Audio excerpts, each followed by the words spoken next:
Assalamu alaikum wa rahmatullahi wa barakatuhu. Cher docteur Zakir Naik, chers frères et sœurs musulmans et chers amis chrétiens présents ici aujourd'hui.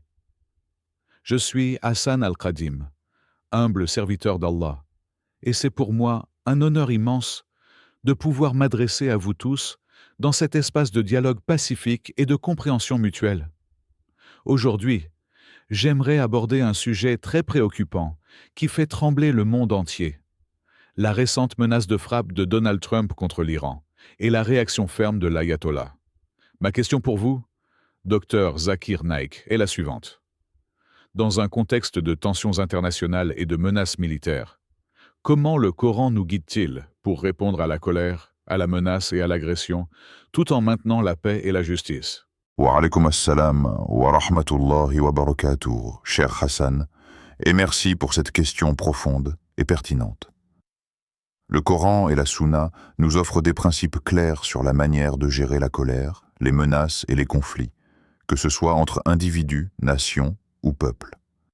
Tout d'abord, il est essentiel de comprendre que l'islam n'approuve pas l'agression injustifiée. Allah dit dans le Saint-Coran: « Et combattez dans le sentier d'Allah ceux qui vous combattent, mais ne transgressez pas. » Certes, Allah n'aime pas les transgresseurs. Sourate Al-Baqarah 290. Ce verset montre que la légitime défense est permise, mais toute transgression, toute attaque injuste ou disproportionnée est strictement interdite. Lorsque nous regardons la situation actuelle avec des menaces de frappe contre l'Iran, il est crucial que chaque musulman et chaque croyant comprenne que la justice et la modération doivent guider nos pensées et nos actions. En outre, Allah nous encourage dans le Coran à répondre au mal par le bien lorsque cela est possible. Comme il est dit, « Repousse le mal par ce qui est meilleur. » Alors, voilà que celui avec qui tu avais une inimitié devient comme un ami chaleureux. Sourate, Fussilat 40 et 1, 34.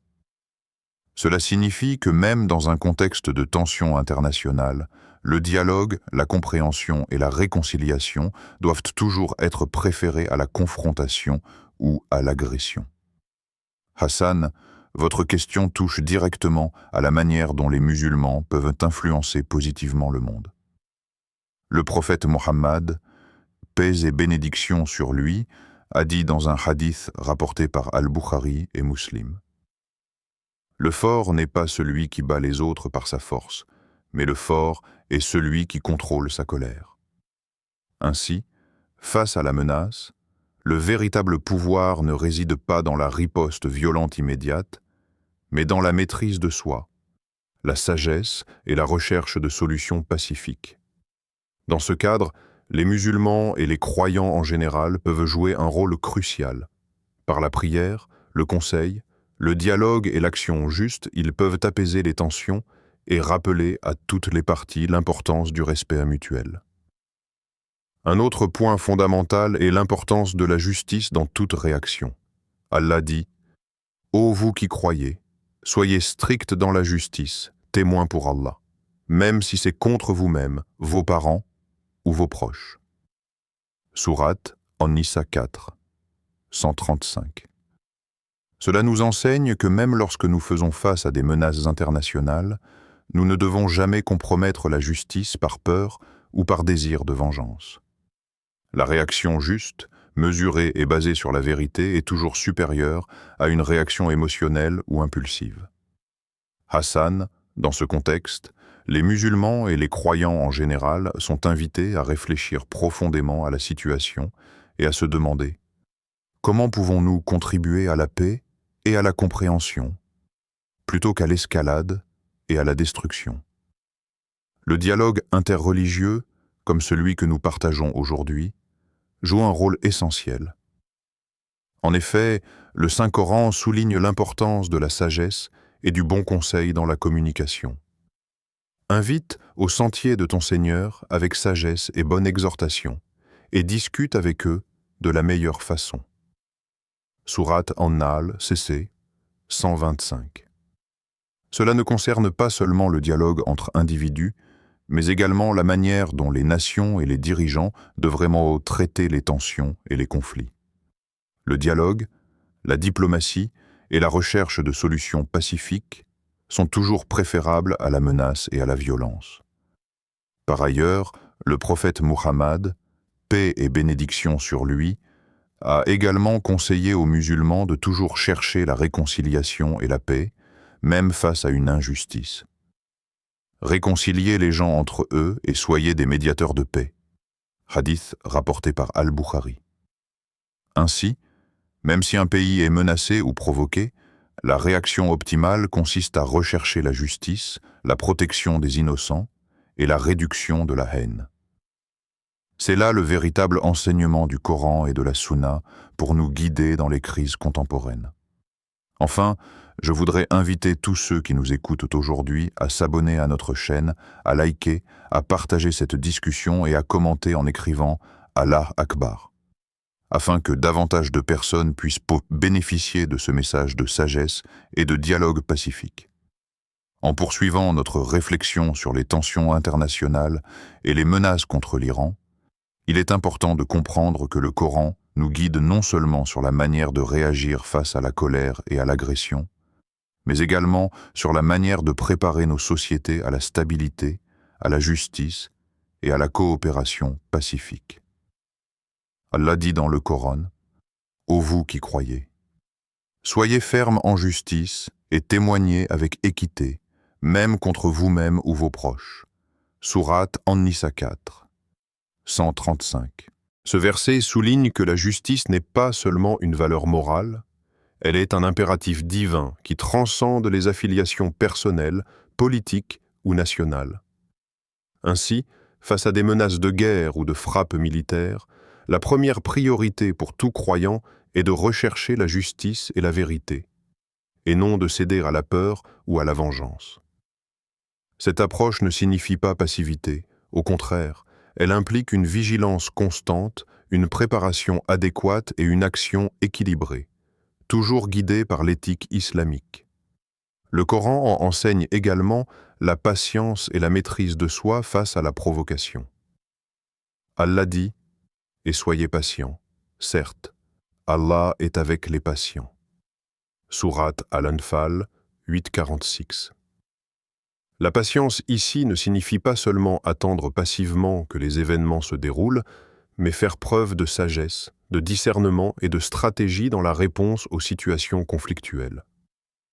Par exemple, dans l'histoire des premiers musulmans, lorsqu'ils ont été confrontés à des ennemis puissants et à des menaces existentielles, le prophète Muhammad, paix et bénédiction sur lui, a toujours cherché à équilibrer fermeté et diplomatie, en privilégiant les traités, les négociations et les solutions qui préservent la vie et la dignité humaine.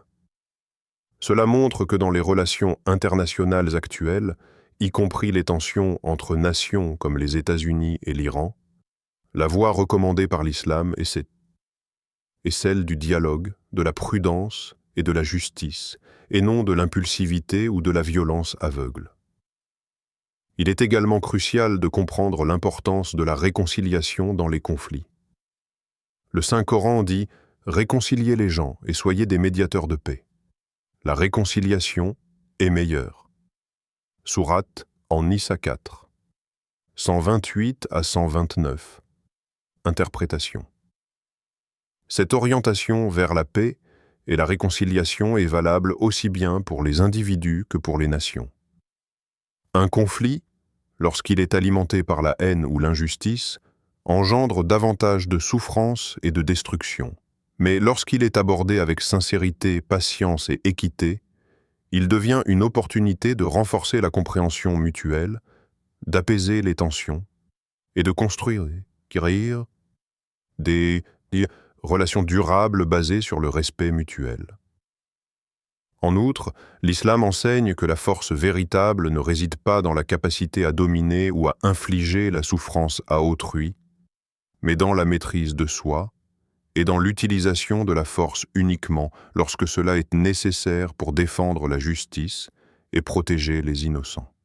Le prophète Muhammad, paix et bénédiction sur lui, a dit Le fort n'est pas celui qui bat les autres par sa force, mais celui qui contrôle sa colère et agit avec sagesse. Cela signifie que même face à une menace directe, comme celle que représentent certaines politiques internationales ou menaces militaires, la réaction optimale est de rechercher la sagesse, de maintenir la dignité et de défendre la justice sans transgresser les limites morales et divines. Il est également intéressant de noter que le Coran encourage l'utilisation de la diplomatie et du dialogue comme moyen de résolution des conflits. Allah dit « Invite au sentier de ton Seigneur avec sagesse et belle exhortation, et discute avec eux de la meilleure façon. » Sourate An-Nahl 16, 125. Ce verset ne se limite pas aux discussions personnelles. Il s'applique également à la manière dont les dirigeants et les nations devraient interagir. La meilleure manière de résoudre les tensions internationales est donc d'engager des discussions sincères, de rechercher le terrain commun et de privilégier la paix plutôt que la confrontation.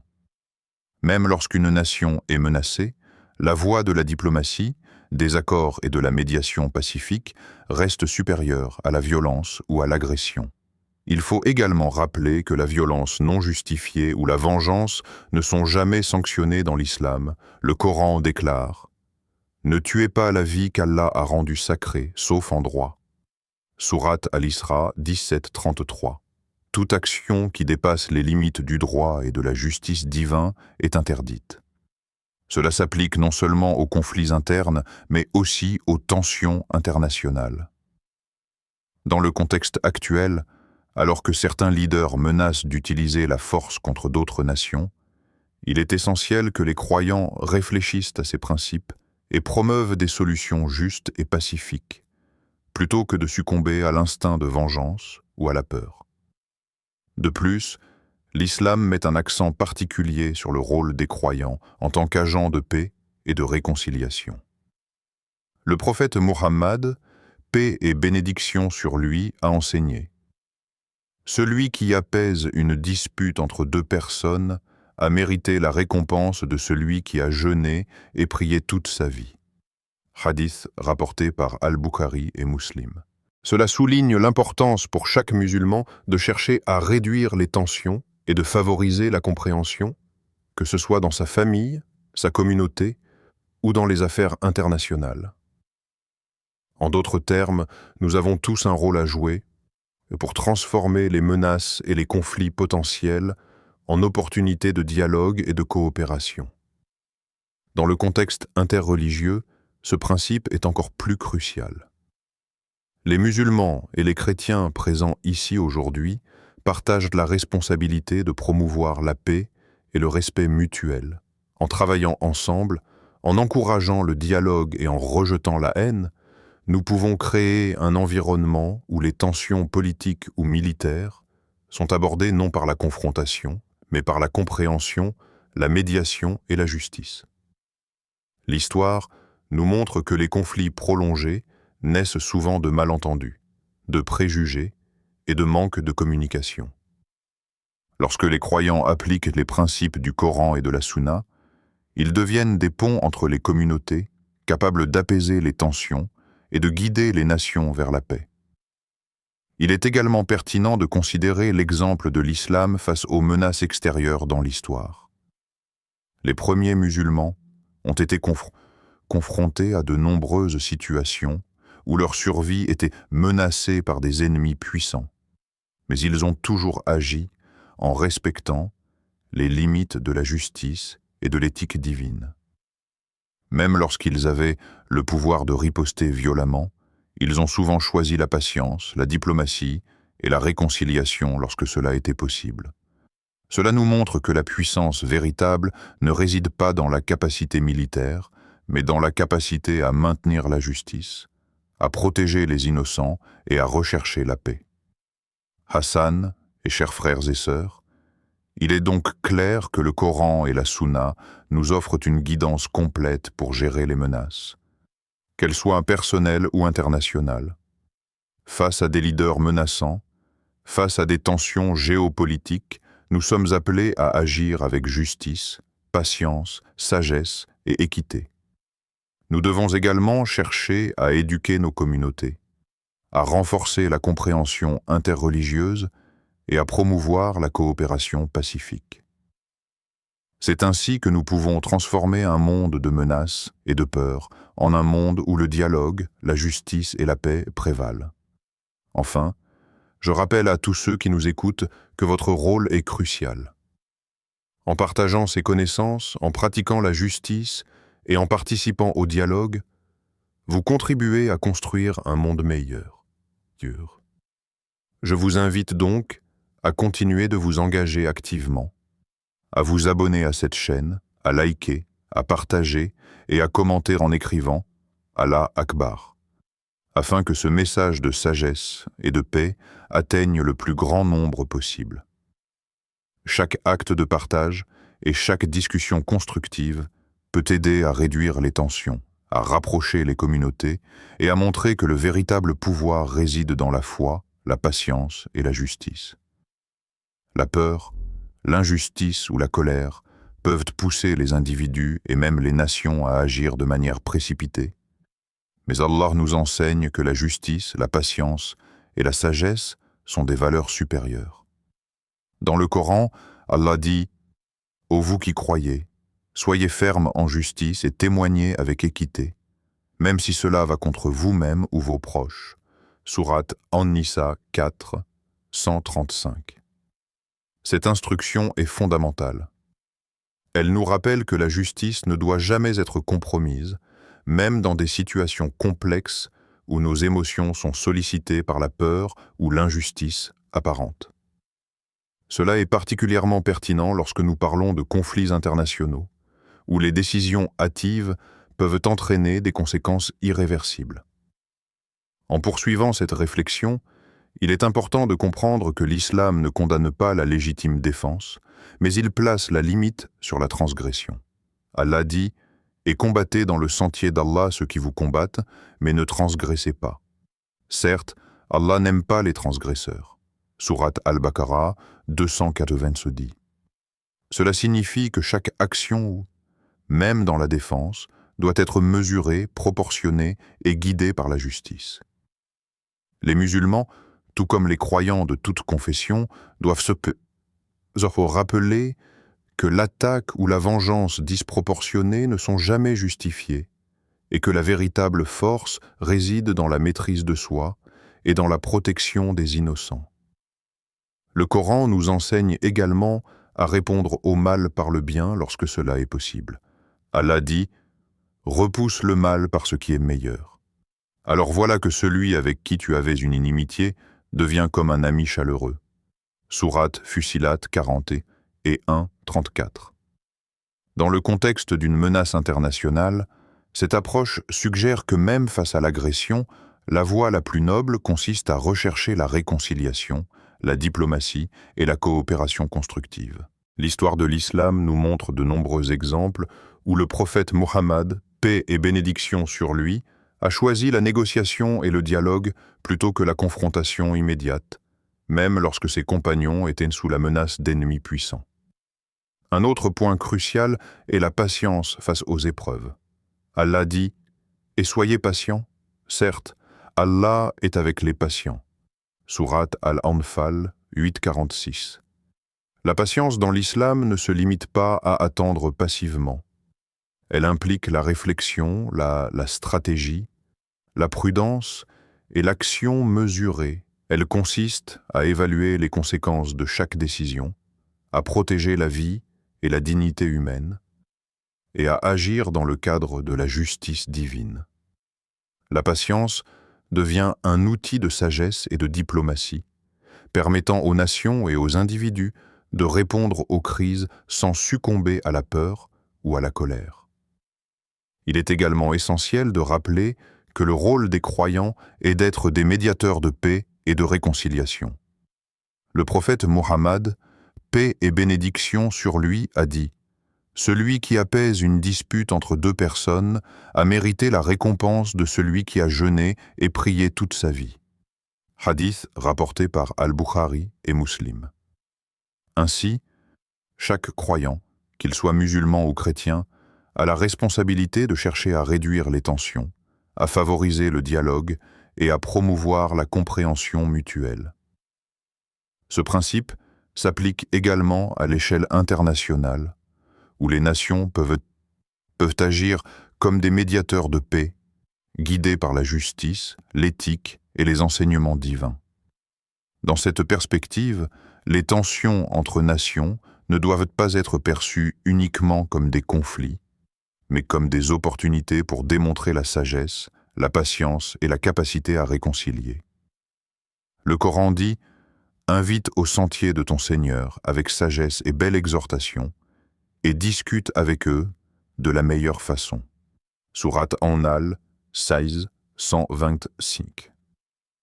L'invitation ici ne se limite pas à la prédication religieuse. Elle englobe toutes les situations où le dialogue et la discussion peuvent transformer un conflit en compréhension mutuelle. Ainsi, même dans le cadre de menaces militaires, il est possible de privilégier la diplomatie, la négociation et les actions pacifiques afin de minimiser la violence et d'assurer la protection des innocents. Il est important de souligner que la véritable force dans l'islam ne réside pas dans la capacité de dominer ou d'infliger des dommages à autrui, mais dans la maîtrise de soi et la capacité à agir avec justice. Le prophète Muhammad, paix et bénédiction sur lui, a déclaré « Le fort n'est pas celui qui bat les autres par sa force, mais celui qui contrôle sa colère et agit avec sagesse. » Cette sagesse doit guider chaque croyant, surtout lorsque nous sommes confrontés à des menaces externes ou à des tensions géopolitiques.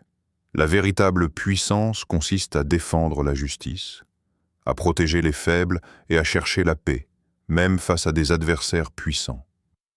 Dans le Coran, Allah met également l'accent sur l'importance de la justice comme fondement de la société et des relations internationales. Ne tuez pas la vie qu'Allah a rendue sacrée, sauf en droit. Sourate Al-Isra 17-33. Cela souligne que la vie humaine est sacrée et que toute action doit respecter cette valeur fondamentale. Dans un contexte de tensions internationales, ce principe exige que chaque décision soit guidée par le droit, la justice et la préservation de la vie, et non par la peur, la vengeance ou les intérêts personnels. Le dialogue interreligieux joue ici un rôle déterminant. En comprenant les enseignements communs entre l'islam et le christianisme sur la justice, la paix et la réconciliation, les croyants peuvent créer un espace où la coopération devient possible, même face à des menaces internationales. La promotion de la paix ne repose pas uniquement sur les gouvernements ou les dirigeants, mais sur la participation active des communautés, sur l'éducation, sur le dialogue et sur la sensibilisation aux valeurs universelles que sont la justice, la compassion et la patience. Dans ce contexte, l'exemple des premiers musulmans est éclairant. Confrontés à des menaces constantes et à des persécutions, ils ont toujours cherché à équilibrer la protection de leur communauté avec la sagesse et la modération. Même lorsqu'ils disposaient d'un pouvoir militaire, ils ont souvent choisi la voie de la diplomatie, de la négociation et de la réconciliation, démontrant ainsi que la force véritable réside dans la capacité à agir avec justice et discernement, et non dans la simple démonstration de puissance. Il est donc essentiel pour chaque croyant de réfléchir à la manière dont ces principes peuvent être appliqués aujourd'hui, à l'échelle personnelle et mondiale. Chaque action, chaque parole et chaque décision peuvent contribuer à renforcer la paix ou, au contraire, à intensifier les tensions. Les enseignements du Coran et de la Sunna nous rappellent que la responsabilité de promouvoir la justice et la réconciliation incombe à chacun de nous. En conclusion de cette partie de notre discussion, il est crucial de comprendre que la sagesse, la patience, la justice et le dialogue ne sont pas seulement des idéaux spirituels, mais des outils pratiques pour gérer les conflits et construire des relations durables. Face à des menaces, que ce soit au niveau individuel ou international, Ces principes doivent guider nos choix. En partageant ce message avec nos familles, nos communautés et nos sociétés, nous pouvons contribuer à transformer un monde de peur et de méfiance en un monde de dialogue, de coopération et de paix. Je vous encourage donc tous à continuer de réfléchir à ces enseignements, à les partager activement et à participer au dialogue constructif. N'oubliez pas de vous abonner, de liker, de partager et de commenter Allah Akbar pour que ce message de sagesse et de réconciliation atteigne le plus grand nombre possible, afin que chacun puisse bénéficier de l'appel à la justice, à la patience et à la paix universelle. Lorsque nous examinons les événements récents et les menaces proférées contre l'Iran, il est essentiel de comprendre que l'islam offre une guidance précise sur la manière de réagir face aux situations de tension et d'agression. Allah dit dans le Coran « Et combattez dans le sentier d'Allah ceux qui vous combattent, mais ne transgressez pas. » Certes, Allah n'aime pas les transgresseurs. Sourate Al-Baqarah 290. Cela montre clairement que la défense est permise, mais que l'excès, l'injustice ou la vengeance aveugle ne sont jamais autorisés. La véritable force, selon l'islam, ne réside pas dans la capacité à infliger des dommages, mais dans la maîtrise de soi, la patience et la justice. Le prophète Muhammad, paix et bénédiction sur lui, a dit « Le fort n'est pas celui qui bat les autres par sa force, mais celui qui contrôle sa colère. » Dans le contexte actuel, cela signifie que même lorsqu'une nation est menacée ou provoquée, la réponse optimale consiste à agir avec sagesse, à rechercher la paix et à éviter les excès qui mènent à la destruction. Le Coran nous encourage également à répondre au mal par le bien. Repousse le mal par ce qui est meilleur. Alors voilà que celui avec qui tu avais une inimitié devient comme un ami chaleureux. Sourate Fussilat 40 et 1:34. Cela n'implique pas naïveté ou passivité, mais souligne l'importance de la diplomatie, du dialogue et de la réconciliation. Dans l'histoire des premiers musulmans, nous voyons que le prophète, paix et bénédiction sur lui, a toujours privilégié le dialogue et la négociation lorsque cela était possible, même face à des adversaires puissants, démontrant que la sagesse et la patience sont des outils essentiels pour résoudre les conflits sans recourir à la violence inutile. La patience est un principe fondamental. Allah dit « Et soyez patients. Certes, Allah est avec les patients. » Sourate Al-Anfal 8:46. La patience ne signifie pas l'inaction, mais plutôt la capacité à réfléchir, à évaluer les conséquences et à agir de manière juste et équilibrée. Face aux menaces internationales, cela se traduit par la recherche de solutions pacifiques, la préparation adéquate et l'engagement dans la diplomatie et la négociation. La colère, l'angoisse ou la vengeance ne doivent jamais guider nos décisions. La justice et la sagesse doivent toujours primer. L'islam enseigne également le rôle actif des croyants en tant que médiateurs de paix. Le prophète Muhammad, paix et bénédiction sur lui, a dit « Celui qui apaise une dispute entre deux personnes a mérité la récompense de celui qui a jeûné et prié toute sa vie. » Hadith rapporté par Al-Bukhari et Muslim. Chaque croyant, en particulier dans un contexte interreligieux ou international, a la responsabilité de favoriser le dialogue, la compréhension et la réconciliation. Dans un monde où les tensions peuvent rapidement escalader en conflits armés, appliquer ces principes peut transformer la peur et la haine en coopération et en respect mutuel. Le dialogue et la communication sont également essentiels pour rapprocher les communautés. Allah dit « Invite au sentier de ton Seigneur avec sagesse et belle exhortation, et discute avec eux de la meilleure façon. » Sourate An-Nahl 16, 125. Ces paroles ne concernent pas seulement les discussions religieuses, mais tout type d'interaction où l'on peut apaiser les tensions, établir la confiance et encourager la paix.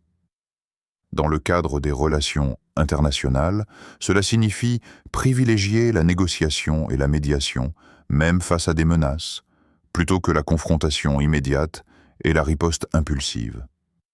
Enfin, il est crucial de rappeler que chaque action doit être guidée par la justice.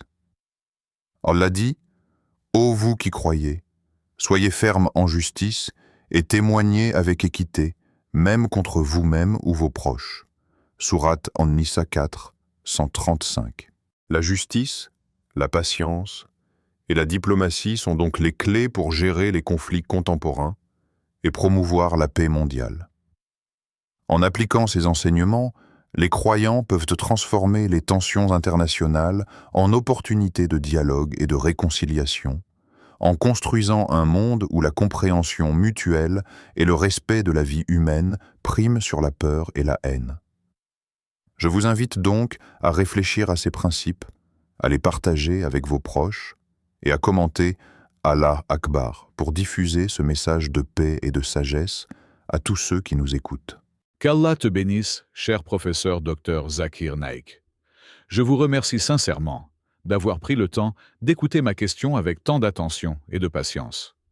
Votre réponse a été très claire, profonde et enrichissante, et elle a permis à chacun d'entre nous de mieux comprendre comment les enseignements du Coran et de la Sunna peuvent être appliqués face aux tensions internationales et aux menaces de guerre.